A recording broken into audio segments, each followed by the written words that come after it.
who's going to replace Sam Williams as the Dallas Cowboys' third pass rusher? And this was definitely a big concern for me because Sam Mhm. Williams got a torn ACL on a special teams play, engaged on a block in practice, and this was early on in training camp.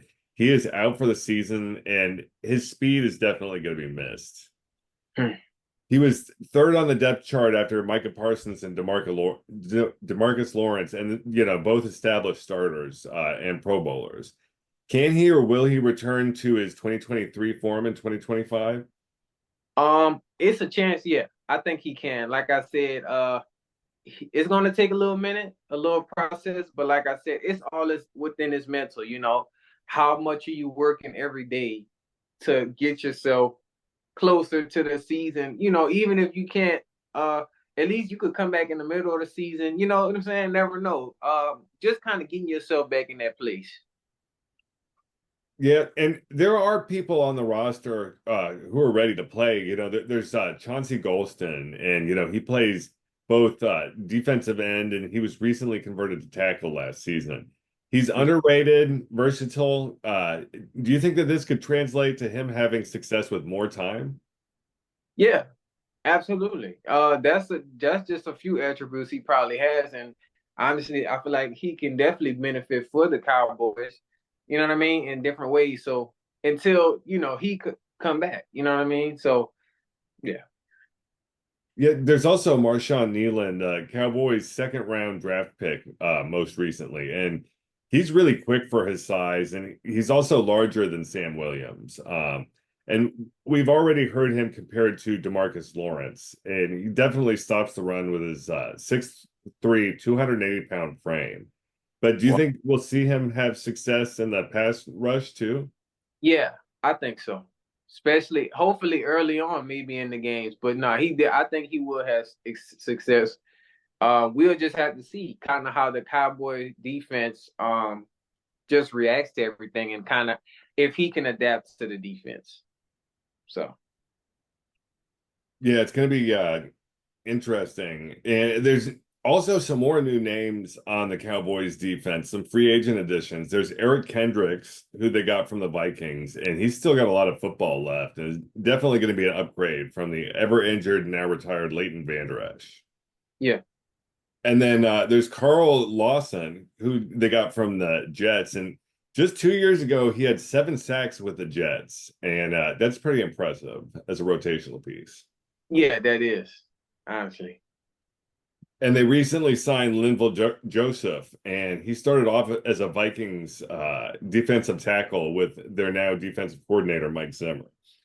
Mhm. And Joseph is older, but I think he can be a solid rotational player for sure. I Do you, mean, those older players are always, veteran players. So yeah, do you think like these additions coupled with like the draft picks and some of the other people they've signed will probably be enough to have a good look for the Cowboys defense? yeah, I think this is a good package deal. I feel like this is more than enough actually for their defense.